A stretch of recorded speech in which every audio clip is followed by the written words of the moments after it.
ఈ CM deputy CM ఈ గొడవలన్నిటికీ కారణమైనటువంటిది ప్రధానంగా కనబడుతున్నది మూడు అంశాలు. పవన్ కళ్యాణ్ కెలికి పారేయడం వలన జరిగినటువంటి ఇష్యూస్ అనుకోవాలి. ఒకటి, మేము బయటికి వెళ్తే ప్రజలు తిడుతున్నారు, లా అండ్ ఆర్డర్ ఎక్కడ ఉంది అంటూ అప్పుడు అనితని ఉద్దేశించి అన్నట్టుగానే అంటూ లా అండ్ ఆర్డర్ అంటే గ్రౌండ్ లెవెల్లో తెలుగుదేశం నాయకులు కార్యకర్తలు గొడవలు చేస్తున్నారు, కొడుతున్నారు, తిడుతున్నారు, అట్లాగే ఇష్యూస్ని కంట్రోల్ చేయలేకపోతున్నారు అన్నటువంటి పాయింట్ని టచ్ చేస్తూ మాట్లాడినటువంటిది. ఫెయిల్యూర్ ఏమో అనితది, సక్సెస్ ఏమో దాన్ని ఏలెత్తి చూపెట్టినటువంటిది ప్రతిపక్ష నాయకుడి కంటే పవన్ కళ్యాణ్ అన్నటువంటిది. అది ఒకటి తెలుగుదేశం కేడర్లో ఫస్ట్ అసంతృప్తికి కారణమైంది. రెండవది వచ్చేటప్పటికి తిరుమల తొక్కిసలాట సందర్భంలో చైర్మన్ నాయుడు గారు క్షమాపణ చెప్పాలి, నేను ఆయన మోకాళ్ళ మీద కూర్చుని క్షమాపణ చెప్పారు కాబట్టి అట్లాంటి క్షమాపణ వీళ్ళని చెప్పమంటే మేమెందుకు చెప్పాలి అన్నటువంటి రూట్లో ముందు మాట్లాడి ఆ తర్వాత పవన్ కళ్యాణ్ గారి ఒత్తిడి మేరకు క్షమాపణ చెప్తూ ఒక మెయిల్ని ప్లస్ ఆ తర్వాత మళ్ళీ వీడియో కూడా రిలీజ్ చేశారు.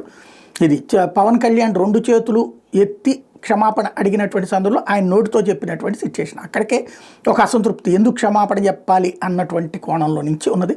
అక్కడ కూడా చంద్రబాబు ఏమో ఆ సమస్యకి సంబంధించి పరిష్కారం వైపుకి వెళ్తే ఈయన దాంట్లో తమని దెబ్బతీశారన్నటువంటి ఫీలింగ్ ఉంది. ఏపోతే సొంత నియోజకవర్గం పిఠాపురంలో నేరాలు ఘోరాలు పెరిగిపోతున్నాయి, గంజాయి పెరిగిపోతుంది, సెటిల్మెంట్స్ బిజీగా ఉంటున్నారు అంటూ తీవ్ర ఆగ్రహం వ్యక్తం చేసినటువంటి అంశం.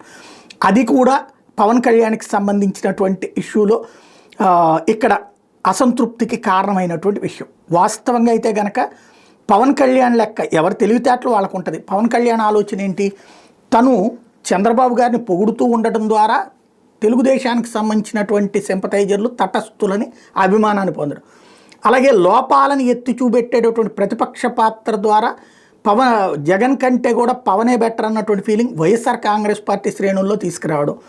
మరొక వైపున సమర్థవంతమైనటువంటి నాయకుడు, పాలన అంటే ప్రత్యామ్నాయం, చంద్రబాబుని చూసేశారు, జగన్ని చూసేశారు, పవన్ అయితేనే కరెక్ట్, చూడండి చక్కగా ఎట్లాంటి డెసిషన్స్ తీసుకుంటున్నాడు, పంచాయతీరాజ్ ద్వారా రోడ్లు వేయించాడు, అట్లాగే అటవీ శాఖ ద్వారా అక్కడికి వెళ్ళి మరీ తిరిగి వచ్చాడు, అటవీ గ్రామాల్లో కూడా సరైనటువంటి ఏర్పాట్లు చేస్తున్నాడు, అట్లాగే నిజమైనటువంటి ప్రజలకు సంబంధించిన అంశాలు స్వయంగా స్పందిస్తున్నాడు అన్నటువంటి ఫీలింగ్ కల్పించుకోవడం ద్వారా భవిష్యత్ ముఖ్యమంత్రిగా పనికొచ్చేవాడు జగన్తో పోల్చుకుంటే పవనే అనేటటువంటి ముద్ర వేసుకునే ప్రయత్నం పవన్ చేస్తున్నాడు.